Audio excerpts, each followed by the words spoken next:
Mic मैं तो लोग रेडी कर रही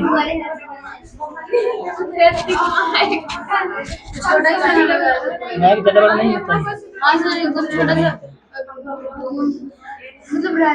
हो गया तुम्हारा सर आप लगा कर बोलते नहीं। यहाँ पर कहने लगाए हैं लगाए रहते हैं यहीं पर लगा रहता है तो वो वाला दूसरा रहता है ना।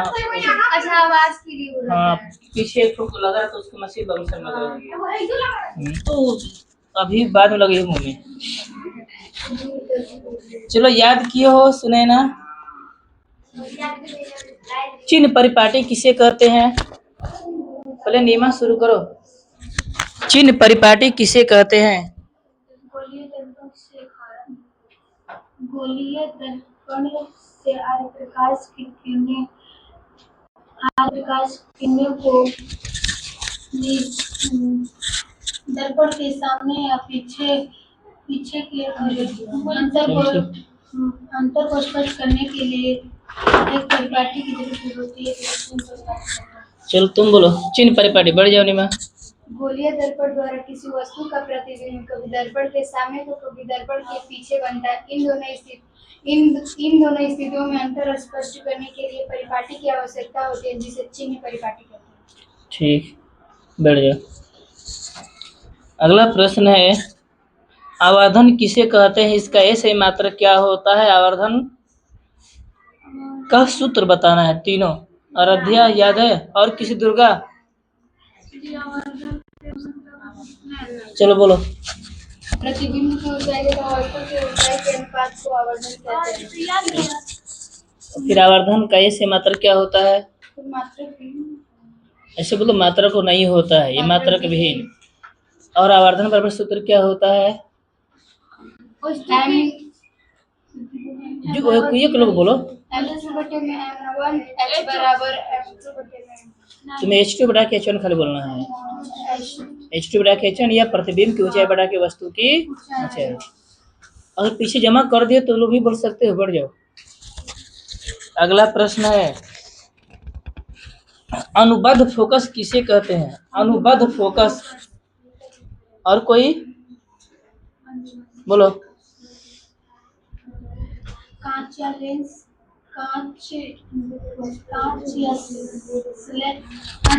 के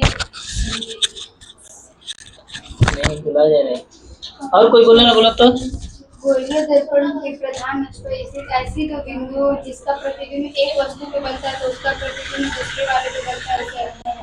ठीक अनुबद्ध फोकस कहा जाता है। बढ़िया। गोलीय दर्पण या लेंस के प्रधान अक्ष पर स्थित ऐसी दो बिंदुएं जिनमें से एक बिंदु पर वस्तु को रखने से उसका प्रतिबिंब दूसरे बिंदु पर बनता है उसे अनुबद्ध फोकस कहा जाता है। समतल दर्पण द्वारा बने प्रतिबिंब की विशेषता बताएं। और कोई है? ये प्रतिबिंब उल्टा बनता है। ये वस्तु के आकार का छोटा होता है और देखो ठीक है। सबसे पहले बोला कि समतल दर्पण द्वारा बने प्रतिबिंब की विशेषताएं निम्न है। ठीक पहला क्या है? यह काल्पनिक प्रतिबिंब होता है इसे पर्दे पर उतारा जा सकता नहीं है। यह वस्तु के समान होता है। यह समान आकार का होता है। यह पस और वी परिवर्तन दर्शाता है। ठीक यह वस्तु दर्पण के उतना ही पीछे बनती जितनी वस्तु समतल दर्पण के पीछे होती है। बढ़ जाओ। सामने जितनी वस्तु समतल दर्पण के पीछे होती है सामने भी बनेगा। ठीक आगे प्रकाश का परावर्तन किसे कहते हैं? परावर्तन बोलो।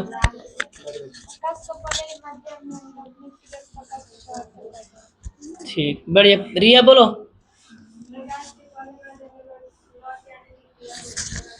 ठीक प्रकाश के पहले ही माध्यम में वापस लौट जाने क्रिया को प्रकाश का परावर्तन। ठीक बढ़ जाओ। आराध्या प्रकाश का अपवर्तन क्या है? प्रकाश की किरणें अपने ही वापस एक माध्यम से दूसरे माध्यम जाकर प्रकाश का अपवर्तन। ठीक है आगे बढ़ जाओ। और कोई बोला ना प्रकाश का परिवर्तन? चलो नीमा। प्रकाश का एक माध्यम से दूसरे माध्यम में प्रकाश एक माध्यम से दूसरे माध्यम में अपने दिशा को परिवर्तित करना प्रकाश। तुम भी बोलो नीमा, ये मृता बोलो। प्रकाश को एक माध्यम से दूसरे माध्यम में प्रवेश करने की दिशा को प्रकाश का अपवर्तन कहते हैं। ठीक, और कोई बोलना है? बढ़िया। प्रकाश के एक माध्यम से दूसरे माध्यम में प्रवेश करने पर उनके दिशा में होने वाली परिवर्तन को प्रकाश का अपवर्तन कहा जाता है। छोड़ दे रहे हो उसको। ठीक है। अवतल दर्पण के दो उपयोग बताना है।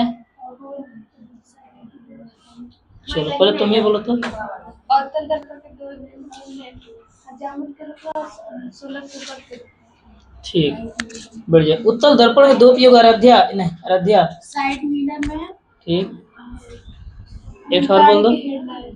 गाड़ी की हेडलाइट में, अगर दीपों में तुम्हें ना इसमें बढ़ जाओ। बोलते समय एक चीज बात ध्यान देना होगा कि जब भी बोलना या लिखना तो उसमें एक शब्द जरूर डालना है कि समतल दर्पण के उपयोग निम्न है या दो उपयोग निम्न है या उत्तल दर्पण के दो उपयोग निम्न है। ये बोलकर ही लिखोगे या बोलोगे, क्योंकि इससे उसका सही सुडौल बनता है। प्रश्नों को लिखने का सही उसका रूपरेखा बनेगा। कोई अपने से मुजबानी फिगर को अपने अंदर रखेगा, मन के अंदर रख कर बताएगा, उसकी स्थिति बताना है, प्रकृति बताना है, आकार बताना है। कि जब किसी यानी अवतल दर्पण में जब वस्तु को अवतल दर्पण में जब वस्तु को फोकस पर रखा जाता है तो उसका प्रतिबिंब कहाँ बनेगा, कैसा बनेगा? खड़े जाओ कोई लोग, खड़े जाओ, स्टैंड अप। ठीक, सामने बनेगा वास्तविक और उल्टा। ठीक, वस्तु से कहाँ पर रख रहे हैं हम? फोकस पर। तो जब भी किसी वस्तु को हम जब फोकस पर रखते हैं तो उसका प्रतिबिंब बहुत बड़ा बनेगा। और कहाँ बनेगा? तो अनंत पर बनेगा। और जब अनंत पर रखेंगे तो फोकस बनेगा, जब फोकस पर रखेंगे तो अनंत बनेगा। ये उल्टा प्रक्रिया याद करना होगा, ठीक है ना? बढ़ जाओ। जब भी अनंत पर रखेंगे किसी वस्तु को तो उसका जो प्रतिबिंब फोकस पर बनेगा बहुत छोटा बनेगा, वस्तु से बहुत छोटा। और जब किसी वस्तु को हम फोकस पर रखते हैं तो उसका प्रतिबिंब अनंत पर रहता है। अनंत पर जब बनेगा तो बोलना बहुत बड़ा, इन वस्तु से बहुत बड़ा बनता है। ठीक, अगला प्रश्न आप दिमाग में लगाना। जब वस्तु दर्पण के वक्रता केंद्र, देख लो सी कहाँ पर है, वक्रता केंद्र पर रखा जाता है तो उसका प्रतिबिंब कहाँ बनेगा? जब किसी वस्तु को अवतल दर्पण में वक्रता केंद्र पर रखा जाता है उसका प्रतिबिंब कहाँ बनेगा? सामने बनेगा, वास्तविक और उल्टा बनेगा। ठीक, वस्तु के बराबर, क्योंकि वक्रता केंद्र पर रखेंगे तो वक्रता केंद्र पे उसका प्रतिबिंब बनता है। ठीक है, जैसे कल हम 2f डैश पर रखे थे लेंस में, उत्तल लेंस में, तो 2f पर ही बना था। तो इसी प्रकार इसमें भी सी जो होता है ना, अगर सी पर रखेंगे तो सी पर ही उसका प्रतिबिंब बनेगा, वस्तु के बराबर साइज का बनता है। खुशी खड़े जाओ।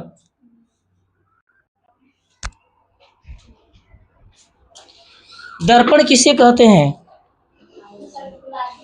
बोलो जो भी बोलना है। दर्पण किसे कहते हैं?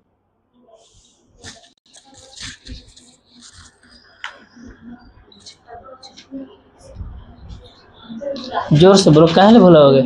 बोलो सुनाए ना। दर्पण फिर क्या याद करके आए हो? गुंजा, दर्पण किसे कहते हैं? पुनीता बोलो, दर्पण किसे कहते हैं? कभी से हमसे बोल रहा था कि काहे सब्जेक्टिव कराए।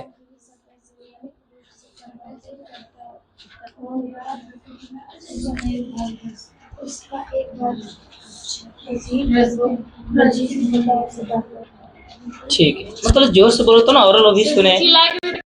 बहुत अच्छी लगी। कहाँ हीरा अनीता? बढ़ जाओ, ये गलती कर रहे हो ना। फिगर देखो, जितना उत्तल लेंस या उत्तल दर्पण, अवतल दर्पण, उत्तल लेंस, अवतल लेंस, जितना तरह का फिगर बनाया गया उसका स्थिति, आकार, प्रकृति सब याद कर लेना होगा। ऐसे बस खाली फिगर बनवा देने से, बना के कॉपी पर रख लेने से याद नहीं हो पाएगा। और बार बार इसको रिपीट करोगे तो फिगरों याद दिमाग में आ जाता है। ताल या लेंस किसे कहते हैं? ताल या लेंस किसे कहते हैं, बोलो तो। याद है? लेंस पारदर्शक पदार्थ का वह टुकड़ा है जो दो निश्चित ज्यामितीय सतहों से घिरा होता है। उसे ताल या लेंस कहा जाता है। ठीक, बढ़िया। अब बताना, प्रकाश के अपवर्तन के कितने नियम हैं और कौन कौन है? 4 ही को बस, खाली हाथ उड़ो। मौर्य जी बोलो।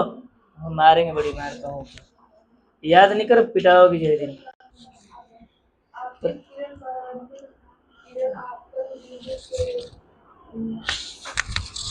ठीक है, पटला गया अभिलंब। ठीक है, दूसरा बीच संबंध, लेंस में संबंध बताता है। ठीक, बढ़ जाए। अपवर्तनांक किसे कहते हैं? कोई बताओ, अपवर्तनांक किसे कहते हैं? कोई भी बोलो। किसी माध्यम को प्रकाश की दिशा को बदलने की क्षमता को अपवर्तनांक कहते हैं। भुला गए हो? अच्छा, बढ़िया। नियंत्रक किन्हीं दो माध्यमों के लिए, किन्हीं दो माध्यमों के लिए आपतन कोण के ज्यादा था अपवर्तन कोण के ज्यादा का अनुपात नियतांक होता है, उसे भी अपवर्तनांक कहा जाता है। पर ना परिभाषा कई ठो है, ठीक है ना। सापेक्ष अपवर्तनांक बराबर क्या होता है, उसकी परिभाषा क्या है? कि निरपेक्ष होता है वो, और सापेक्ष बोले हैं वास्तविक गहराई बटा के आभासी गहराई। और निरपेक्ष कहेगा तो निर्वात में प्रकाश की चाल बटा में किसी माध्यम में प्रकाश की, जिसको C/V बोले हो, ठीक है। वो n बराबर आता है। आगे पार्श्विक विस्थापन क्या है? पार्श्विक विस्थापन बोलो, खड़े जाओ बोलो। पार्श्विक विस्थापन क्या है?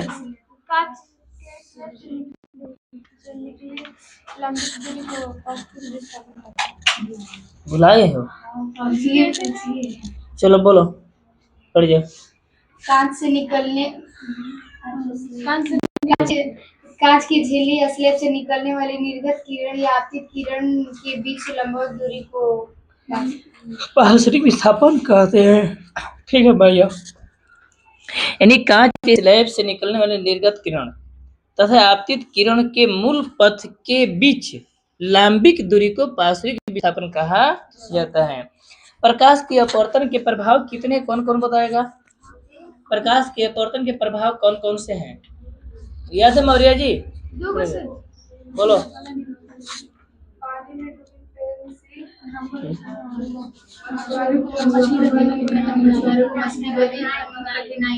ठीक,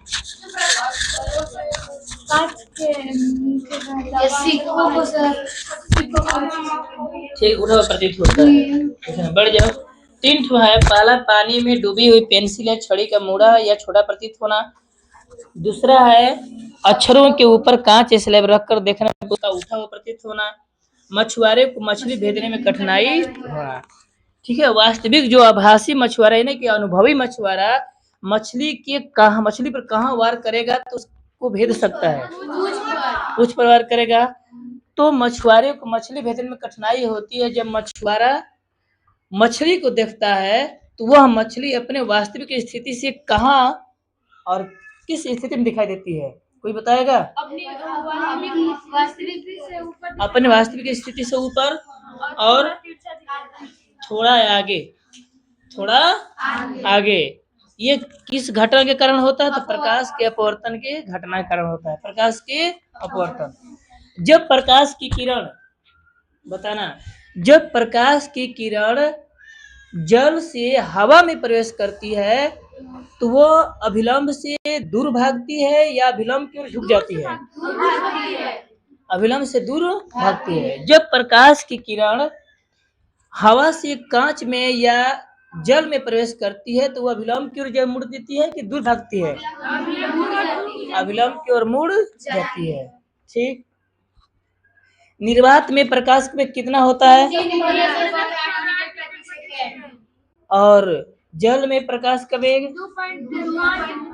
2.5 10 8 मीटर, यानी कि 10 मीटर प्रति सेकेंड। अब बताना है कि पानी का अपवर्तनांक कौन बताएगा कितना होता है? पानी का अपवर्तनांक बोलो। 1.33। ठीक। बर्फ का अपवर्तनांक 1.31 सही है। केरोसिन तेल का अपवर्तनांक कोई बता। सही है। बिना लिखवाए कैसे पूछ रहे हैं हम, बढ़ जानी मैं जी। पीछे से हीरा का अपवर्तनांक कितना होता है? 2.42। हीरा का अपवर्तनांक 2.42 है। इस कथन का क्या अभिप्राय है? हीरा का अपवर्तनांक 2.42 है। इस कथन का क्या अभिप्राय है? मतलब इसका मतलब क्या है कि सबसे अधिक जितना लिखवाए होंगे 16 गो में से सबसे ज्यादा अपवर्तनांक हीरा का ही है। इसका मतलब क्या है? हीरे का अपवर्तनांक 2.8 होता है, अर्थात ये सबसे अधिक होता है। ठीक, सबसे अधिक होता है। हीरा अन्य धातुओं की तुलना में चमकदार होता है, कठोर होता है, ये भी है ना। इसका एनसीईआरटी क्वेश्चन है।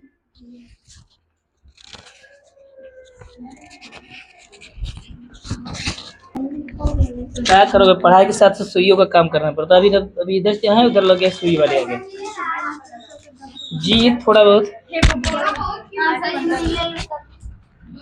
ठीक।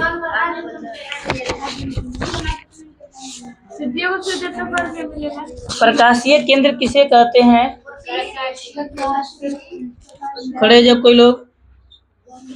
प्रकाशीय केंद्र किसे कहते हैं? के अंदर प्रधान अक्ष पर स्थित वह बिंदु जिससे लेंस के एक ओर से लेंस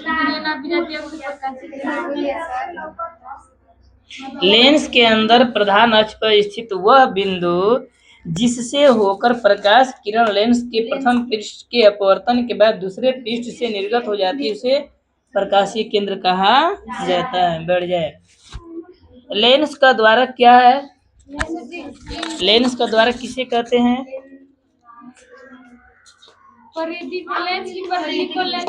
लेंस की वृत्तीय परिधि के व्यास को लेंस समय जब उसके बाद जाओ शांति बना रे। अभी 8 बजे थोड़ी 8:25। कितना बजे पेपर दिए हैं? 7:25। हमें 1 घंटा हो भी गया खाली।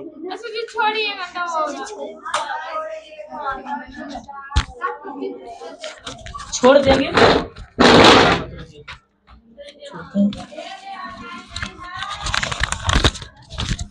बरकरार लल निकाल रहे हो नहीं भी नहीं और का हमारे लेके के नहीं हम जब इन बनाते हैं। अब कौन जेबी है?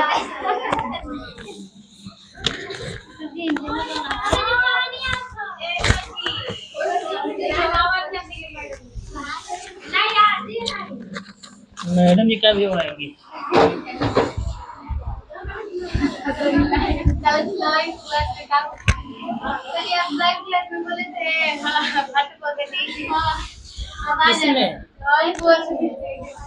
किसने नहीं पता हमको है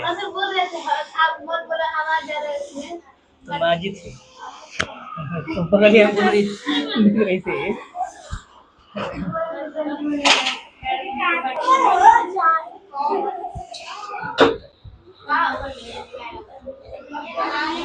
आवाज नहीं।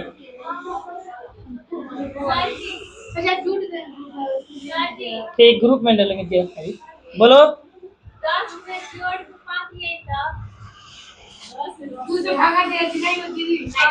वो अभी हम देखे हैं।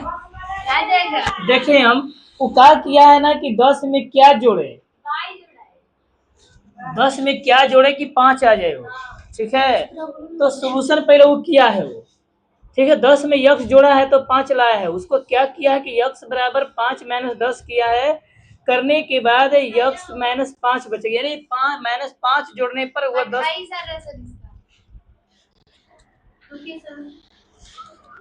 24 28 आएगा हो। ठीक, वो ऐसे क्या हो, एक हिंदी में भी कुछ लिखा होगा। हिंदी में लिखा हमारे इस उसमें देख कर छोड़ देगा, बना रहा मैं तरह से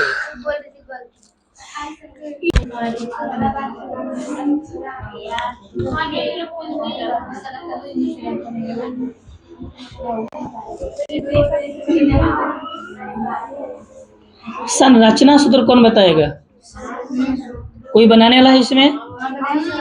आज बोर्ड पर कोई बनाना है? बोर्ड पर बन जी। अच्छा ठीक, देखना जब नहीं आएगा तब बताना होगा तुम लोग को। संरचना सूत्र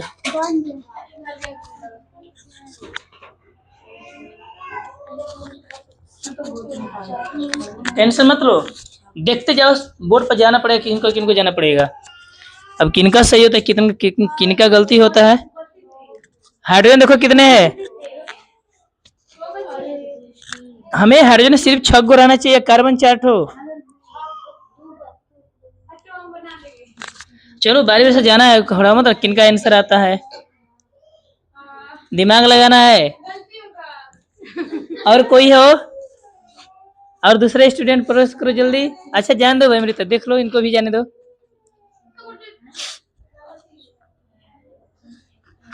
जान दो दुर्गा, जाओ जाओ।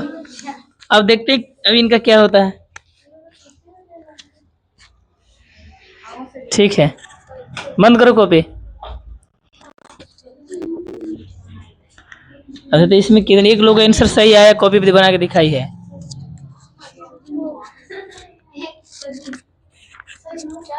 हाइड्रोजन रखो,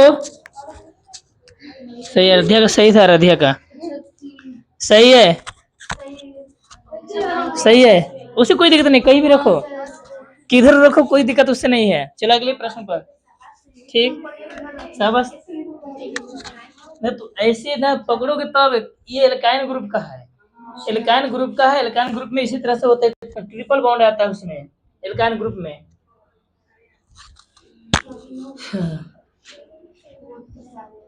इसका CO2 का संरचना सूत्र बताओ। कोई बना दो, चलो बोर्ड पर। कोई है? कोई भी लड़के लड़कियों में? लड़का तो ये नहीं है। घबराओ मत। 4:30 बजे के बाद तुम अपने समय पहिए ना है। 3 बजे, 3 बजे जाओगे।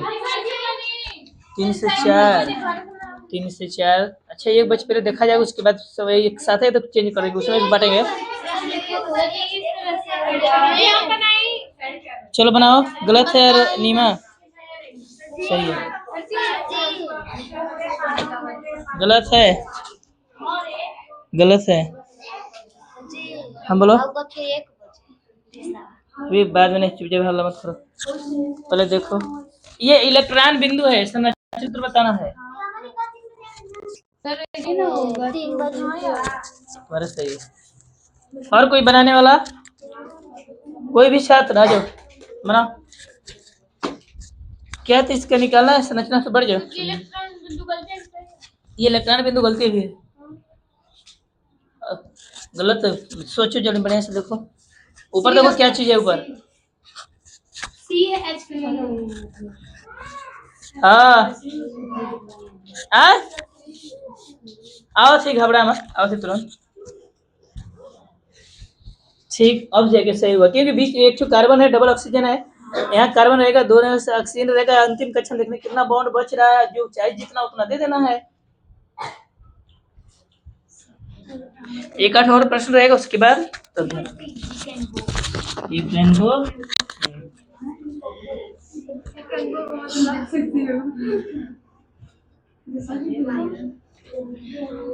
इंग्लिश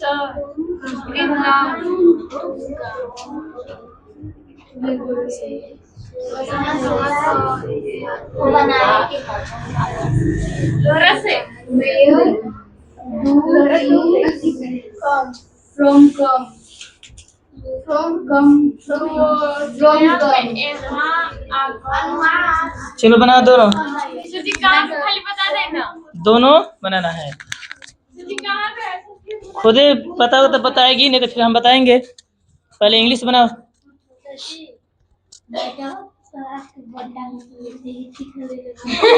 कहाँ? इसी से बोल रहे थे, खींच रहा है। ये नहीं रेपर है, उससे नहीं होता सही। इसका कनेक्शन इससे है ना, ऐसे क्यों पता नहीं भी नहीं चलेगा इसमें हाथ में रहेगा तो। नहीं वहां पहले देखो पहले,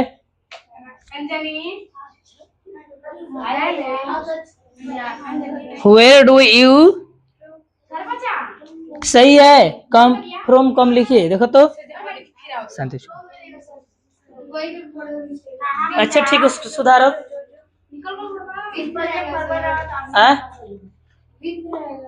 और कोई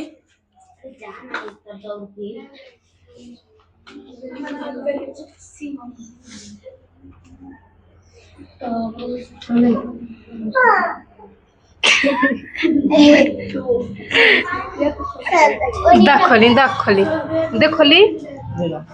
और कोई है, चलो भाई दिखो, संस्कृत गलती हो जाती। चलो इंग्लिश गलती है, ये भी गलत है। और कोई निमा मौर्य जी, हाँ? संस्कृत देखो तो, बड़ी बार बार दिमाग खराब।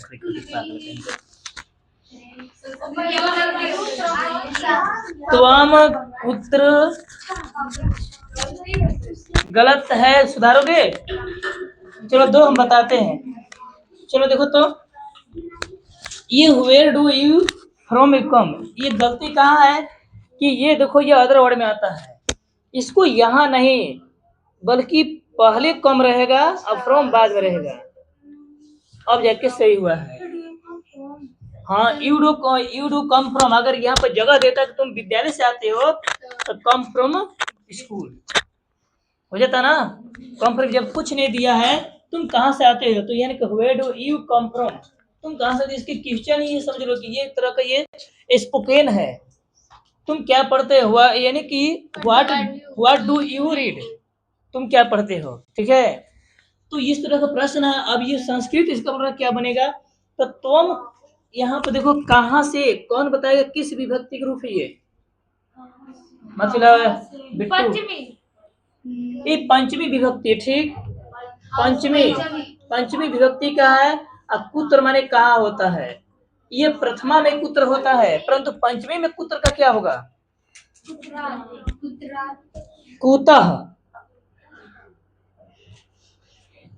कुतः होता है, ठीक है। कुतः हो गया, त्वम कुतः आगच्छसि, इसी की तुम है।